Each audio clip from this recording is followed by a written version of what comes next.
الحمد للہ وکفا وسلام علی عبادہ الذین اصطفیٰ اما بعد فاعوذ باللہ من الشیطان الرجیم بسم اللہ الرحمن الرحیم ان اللہ وملائکۃ یصلون علی النبی یا ایہا الذین آمنوا صلوا علیہ وسلموا تسلیما اللہم صل علی سیدنا مولانا محمد معدن الجود والکرم منبع العلم والحلم والحکم وآلہ وبارک سلم صلاۃ و سلاما علیک یا رسول اللہ صلاۃ و سلاما علیک یا حبیب اللہ۔ سامعین کرام، السلام علیکم ورحمۃ اللہ وبرکاتہ۔ آج سورہ سجدہ کے کچھ مضامین کا مفہوم پیش کرنے کا شرف حاصل کروں گا۔ اللہ تبارک و تعالی ہمیں قرآن عظیم کی آیات پر عمل کرنے کی توفیق عطا فرمائے۔ اس سورہ طیبہ میں خدا کی توحید، قرآن پاک کی صداقت اور بعث بعد الموت کے مضامین ہیں۔ جبکہ کفار قریش ان کا انکار کرتے تھے۔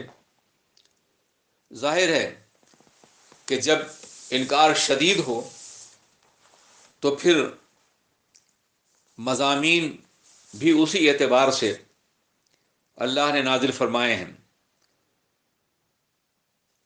ان کے انکار کا یہ عالم ہے کہ ایک کافر کسی قبرستان سے ایک ہڈی اٹھا لایا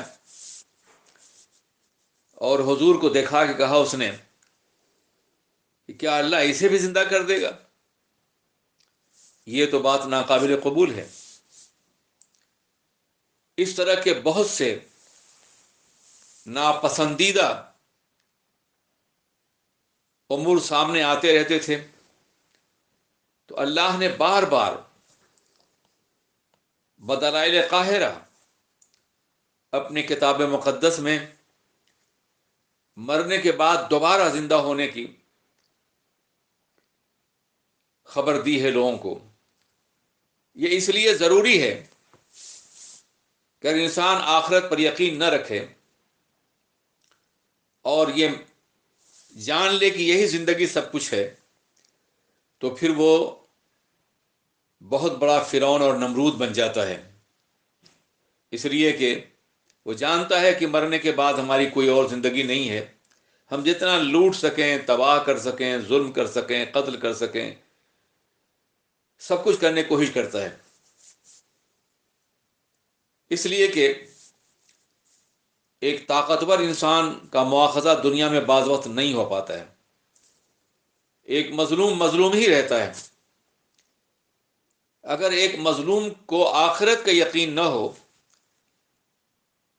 تو اس کا کلیجہ پھٹ جائے دنیا میں مظالم کی بنیاد پر، لیکن صرف ایک یقین ہے کہ ظالم ستا رہے، اتنا ستانا ہے تجھ کو، کل میدان قیامت میں تجھے اپنے مظالم کا حساب دینا پڑے گا۔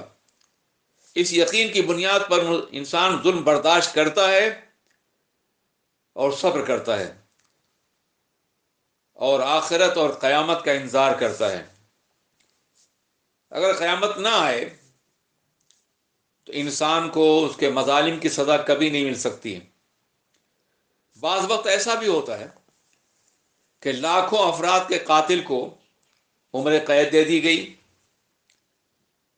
تو کیا یہ سزا کافی ہے اس کے لیے جس نے ہزاروں افراد کو قتل کیا؟ عمر قید کی سزا یہ کافی نہیں ہے۔ جتنے افراد کو ایک آدمی نے قتل کیا ہے، ہر ایک کے لیے الگ الگ سزا قیامت میں دی جائے گی، جو ہزاروں سال پہ مشتمل ہوگی، جہنم کی سزا۔ اس لیے بار بار اس کو دہرایا گیا ہے کہ قیامت بپا ہوگی، مرنے کے بعد دوبارہ اٹھنا ہوگا اور تمہیں اپنے اعمال کا حساب دینا ہوگا۔ اسی صورت میں مومنین کی صفات بیان کی گئی ہیں کہ اہل ایمان کن خصوصیات کے حامل ہوتے ہیں۔ جب کافر یہ کہتے تھے کہ یہ قرآن تو پیغمبر نے گڑھ لیا ہے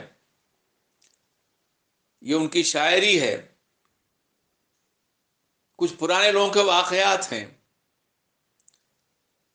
اس طرح کے الزامات کے جوابات قرآن پاک نے بہت سے مقامات پہ دیے ہیں، اور سب سے بڑا جواب جو آج بھی ہے وہ یہ ہے کہ تم یہ سمجھتے ہو کہ پیغمبر نے یہ خود بنا لیا ہے یا لکھ لیا ہے یا کسی نے املا کرا دیا ہے، تو تم بھی تو صاحب زبان ہو، اپنی فصاحت پہ تمہیں ناز ہے، تم بنا کے دکھا دو۔ یہ اللہ کا کلام ہے، اس کا جواب تمہارے بس میں نہیں ہے۔ اللہ ارشاد فرماتا ہے، اس کا ترجمہ ہے، کیا یہ کہتے ہیں کہ پیغمبر علیہ السلام نے قرآن گڑھ لیا ہے؟ ہرگز نہیں، بلکہ یہ آپ کے رب کی جانب سے حق ہے، تاکہ آپ انہیں ڈرائیں جن کے پاس اس سے پہلے کوئی ڈرانے والا نہیں آیا، تاکہ وہ ہدایت پا جائیں۔ یہ مکی صورت ہے، اور مکہ مکرمہ میں جو لوگ بستے تھے، جناب ابراہیم علیہ السلام کو گزرے ہوئے کم و بیش 6-7 ہزار سال ہو چکے تھے، اور اس درمیانی وقفے میں ان کے پاس کوئی نبی نہیں آیا کہ انہیں ڈراتا، انہیں آخرت کا یقین دلاتا، عذاب الہی کی خبر دیتا۔ اس لیے سرور کائنات پہ نازل ہونے والے قرآن عظیم میں ڈرایا گیا، اور سرور کائنات کی صفت بشیر اور نذیر قرار دی گئی کہ آپ جنت کی بشارت بھی دینے والے ہیں اور جہنم کے عذاب سے ڈرانے والے بھی ہیں۔ اللہ ارشاد فرماتا ہے کہ اللہ ہی ہے غیب اور شہادت کا جاننے والا، زبردست، غالب اور انتہائی رحم کرنے والا۔ اللہ جس نے ہر شے کو خوب تر بنایا ہے، جس نے انسان کی تخلیق کا آغاز مٹی سے فرمایا، اور پھر اس نے اس کی نسل کو ایک بے وقعت پانی کے جوہر سے پیدا فرمایا، جو اس کو متوازن قد و قامت والا اللہ نے بنایا، اور اس میں اپنی روح پھونک دی۔ پھر اس نے تمہارے لیے کان، آنکھ اور دل بنا دیے، مگر تم لوگ بہت کم شکر بجا لاتے ہو۔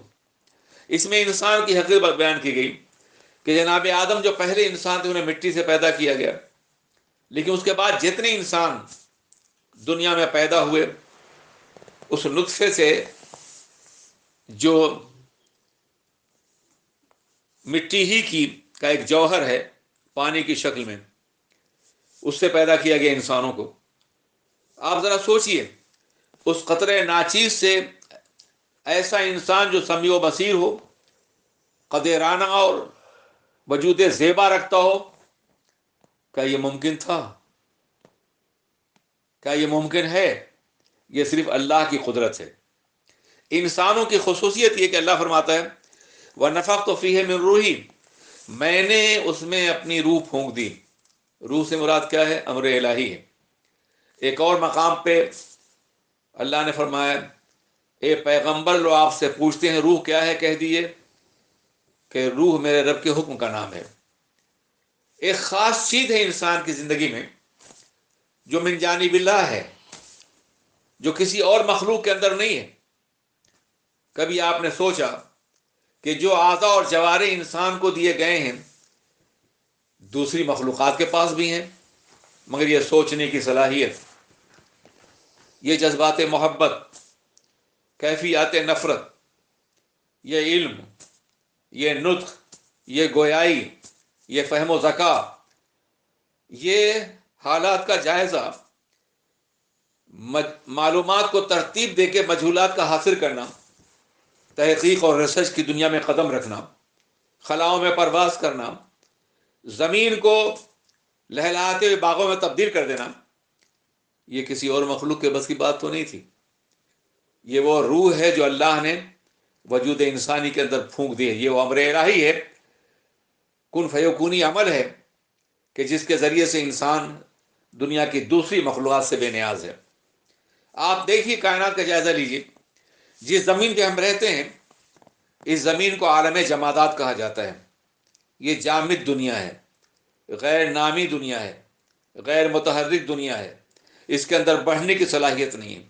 نمو کی صلاحیت نہیں، منتقل ہونے کی صلاحیت نہیں، لیکن اس کے اوپر پھر آپ پودوں کو دیکھیے، درختوں کو دیکھیے، عالم نباتات کو دیکھیے، تو آپ دیکھیں گے کہ زمین کے مقابلے میں انہیں خاص خصوصیت دی گئی ہے، اور وہ بڑھنے کی طاقت ہے، ان میں حیات ہے، ان میں نمو ہے، بڑھنے کی استعداد ہے، اس لیے وہ زمین سے افضل ہے۔ زمین کے مقابلے میں پودے افضل ہیں، اور اس کے مقابلے میں جانور ہیں۔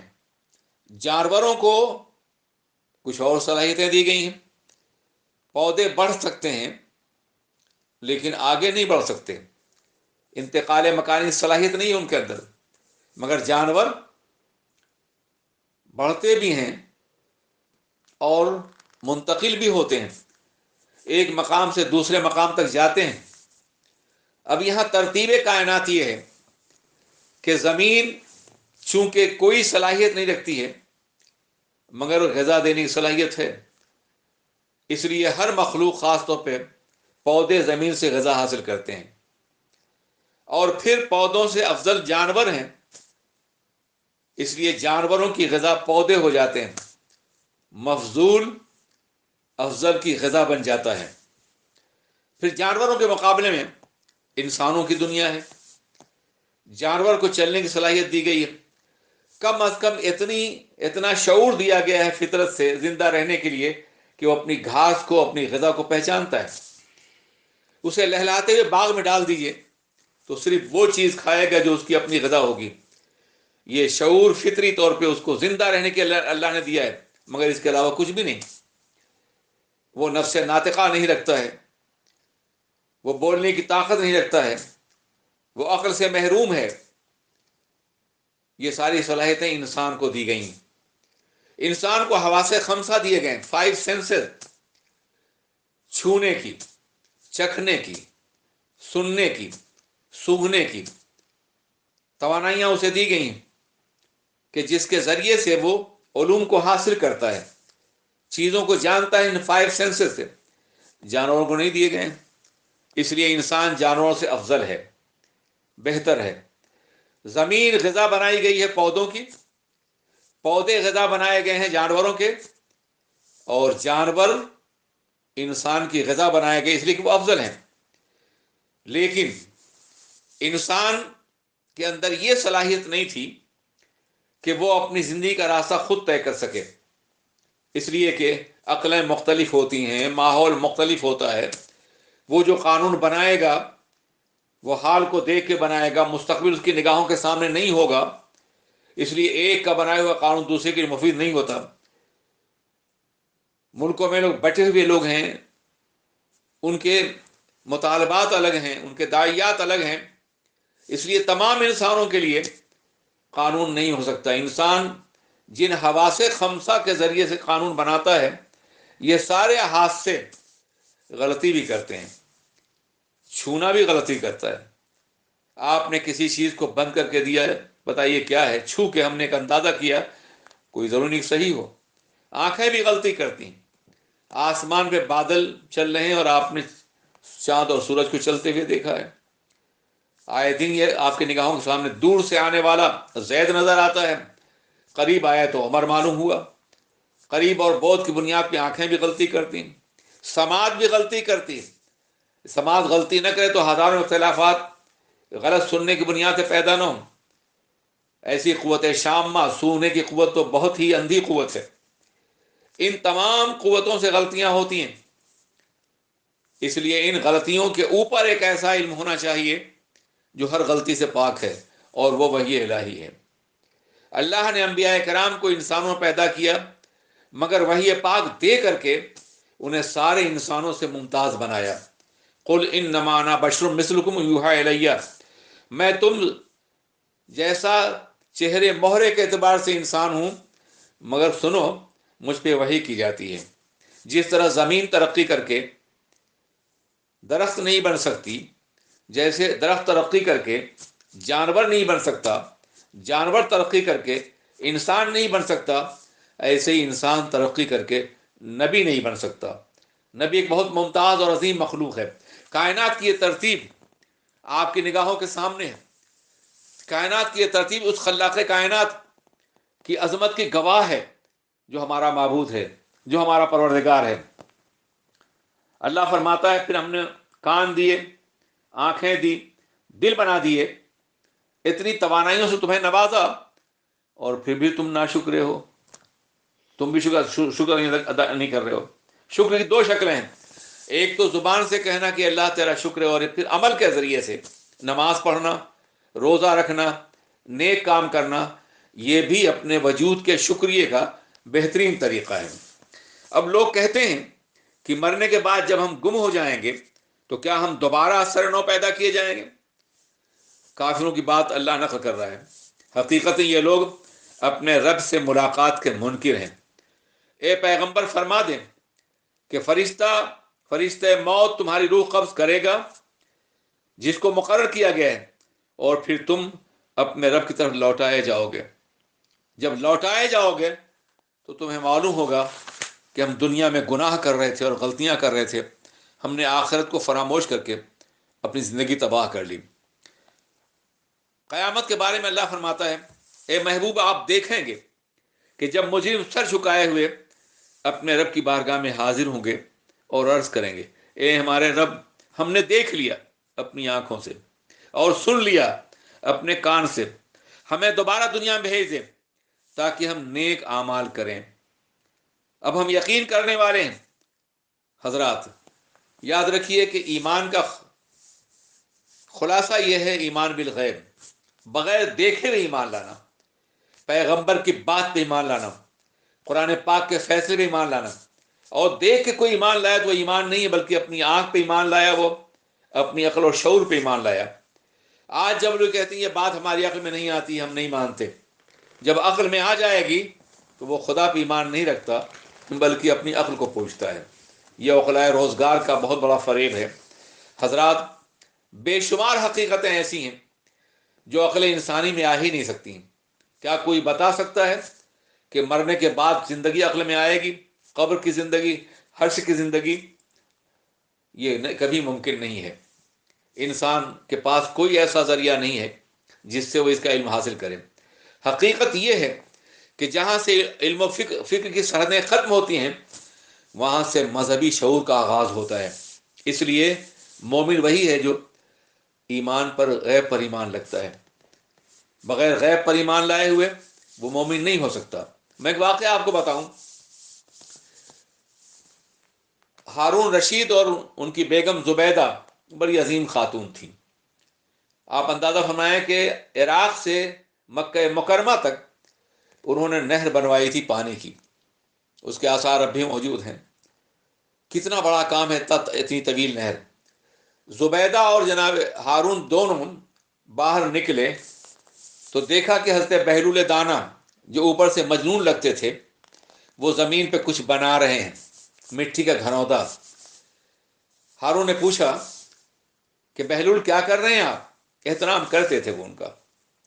کہا جنت میں گھر بنا رہا ہوں. کہا بیچیں گے آپ؟ کہا ہاں بیچوں گا. کیا قیمت ہے؟ کہا 4 دینار. کہا بڑی مہنگی ہے. یہ کہہ کے مسکرا کے بادشاہ آگے بڑھ گیا. زبیدہ آگے گئی، واپس آئیں، 4 دینار انہیں دیا اور کہا یہ جنت مجھے بیچ دیجیے. بات ختم ہو گئی. رات ہوئی، ہارون نے خواب میں دیکھا کہ جنت ایک محل ہے جس پہ زبیدہ کا نام لکھا ہوا ہے، وہاں دربان کھڑا ہے. میں نے سوچا یہ میری بیوی کا محل ہے. میں نے داخل ہو جائے، مجھے ڈانٹ کے ہٹا دیا گیا کہ یہ تمہارے لیے، تمہاری بیوی کے لیے ہے. میں گھبرا کے بیدار ہو گیا. ہارون کہتے ہیں میں نے بیوی کو جگایا اور کہا چلو صبح کو میں بھی جنت خریدوں گا. لیکن جب صبح دوبارہ گئے تو وہ گھنودا بنا رہے تھے. حضرت کیا آپ بیچیں گے اسے؟ کہا ہارون اب تم نہیں خرید پاؤ گے، اس لیے کہ زبیدہ نے غیب پر ایمان لا کر کے خریدا تھا. اب تم پوری کائنات بھی دے دو اپنی تو بھی جنت تم کو نہیں ملے گی، تم نے غیب پر ایمان نہیں رکھا ہے. تو یہ ہے ایمان بالغیب کی حقیقت. جو لوگ غیب پر ایمان لاتے ہیں وہ بن دیکھے جنت اور دوزخ اور جہنم اور اللہ کی نعمتوں کو، اللہ کے عذاب کو مانتے ہیں، مرنے کے بعد دوبارہ زندگی مانتے ہیں. لیکن جب قیامت میں دیکھ لیں گے تو کہیں گے اللہ ہمیں دوبارہ بھیج دے، مگر پھر انہیں بھیجا نہیں جائے گا، یہ ان کی حسرت ناتمام گلے میں گھٹ کر رہ جائے گی۔ فرمائے گا، اللہ فرماتا ہے ہم چاہتے تو ہر شخص کو ہدایت دیتے، لیکن یہ میری بات طرف سے طے شدہ ہے کہ ہم جہنم کو بھی ضرور بھر دیں گے ان لوگوں سے جو سرکش ہیں، نافرمان ہیں، انسانوں سے بھی اور جنوں سے بھی۔ اور پھر ان سے کہا جائے گا چکھو، اس لیے کہ تم اس دن کی ملاقات کو تم نے بھلا دیا تھا، آج ہم نے تم کو نظر انداز کر دیا ہے، اب چکھو دائمی عذاب اپنے ان اعمال کے بدلے میں جو تم دنیا میں کرتے تھے۔ مجرمین اور منکرین آخرت کا ذکر فرمانے کے بعد اہل ایمان کی خصوصیات بھی بیان کی گئی۔ بلا شبہ ہماری آیتوں پہ وہ لوگ ایمان لاتے ہیں اور ہماری آیت کے ذریعے سے ان کو نصیحت حاصل ہو جاتی ہے اور وہ بے ساختہ سجدہ ریز ہو جاتے ہیں اور اپنے رب کی حمد کرتے ہوئے تسبیح کرتے ہیں اور وہ تکبر نہیں کرتے۔ ان کے پہلو اپنے بستروں سے جدا رہتے ہیں، رات کو وہ اٹھ کر کے خدا کی بارگاہ میں عبادت کرتے ہیں، وہ اپنے رب کو امید و بیم کی حالت میں پکارتے ہیں، امید یہ ہے کہ اللہ جنت عطا فرمائے گا اور خوف یہ کہیں ہم کو سزا نہ مل جائے، اسی کیفیت میں رہتے ہیں۔ الایمان و بین الخوف والرجا، ایمان امید اور بیم کے درمیان میں ہے۔ اگر یقین دلا دیا جائے جنت ہی ملے گی تو پھر انسان برائیاں کرے گا، اور اگر کہہ دیا جائے کہ جہنم ہی ملے گی تو بھی برائی کرے گا، کہ جب آخرت کی لذت نہیں دنیا کی لذت کیوں کھو دیں ہم؟ اس لیے ہر انسان کو اس کیفیت میں رکھا گیا ہے کہ اللہ چاہے تو معاف کر دے اور اللہ چاہے تو گرفت سنبھال لے۔ یہ صحیح ہے کہ اللہ کی رحمت بڑی وسیع ہے، ہر بندہ مومن کو یقین کرنا چاہیے کہ اللہ ضرور معاف کرے گا، مگر یہ بھی شبہ ہو کہ کہیں پکڑ نہ لیے جائیں۔ میں آپ کو بتاؤں، آقا دو جہاں تشریف لے جا رہے ہیں، ایک باغ سے گزرے تو باغ کے مالک نے تازہ کھجوروں کے خوشے بارگاہ رسول میں پیش کیے، تو اللہ کے رسول نے وہ خوشے صحابہ میں تقسیم کر دیے، اور جب انہوں نے کھانا شروع کیا تو آقا نے فرمایا کہ ان تازہ کھجوروں کا بھی حساب دینا پڑے خدا کی بارگاہ میں۔ جناب صدیق کے ہاتھ کانپے اور خوشہ گر، یا رسول اللہ اس کا بھی کہا، ہاں ہر چیز کا حساب دینا پڑے گا۔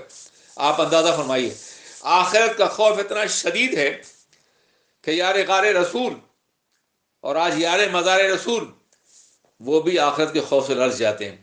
اگر آخرت کا خوف نہ ہو تو انسان کبھی نیکی نہیں کرے گا، اس لیے آخرت کا خوف بھی ضروری ہے اور اللہ کی رحمت پر یقین بھی کیا جانا چاہیے کہ اللہ معاف فرما دے گا۔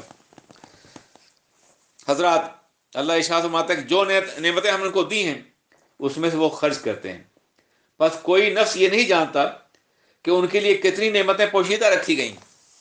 جو نعمتیں ہم نے انہیں دی ہیں اس میں وہ خرچ کرتے ہیں، جو مال دیا ہے، جو سرمایہ دیا ہے، لیکن اور کتنی نعمتیں اللہ نے پوشیدہ رکھی ہیں یہ کوئی نہیں جانتا ہے۔ حضرات، وہ نعمتیں دنیا بھی مل سکتی ہیں اسے نیکیوں کی بنیاد پر، اور آخرت میں جنت بھی مل سکتی ہیں۔ حضرات، جب وہ اپنی نعمتوں کو دیکھیں گے تو ان کی آنکھیں ٹھنڈی ہوں گی۔ کیا کوئی فاسق مومن کی طرح ہو سکتا ہے؟ نہیں، دونوں برابر نہیں ہو سکتے۔ بلا شبہ وہ لوگ جو ایمان لائے اور جنہوں نے عمل صالح کرتے ہیں ان کا ٹھکانہ وہ باغات ہیں جہاں مہمانوں کی طرح انہیں ضیافت سے نوازا جائے گا، یعنی جنت ہے۔ اللہ تبارک تعالی ہمیں بھی مومنین کے ساتھ جنت میں جگہ عطا فرمائے۔ السلام علیکم ورحمۃ اللہ وبرکاتہ۔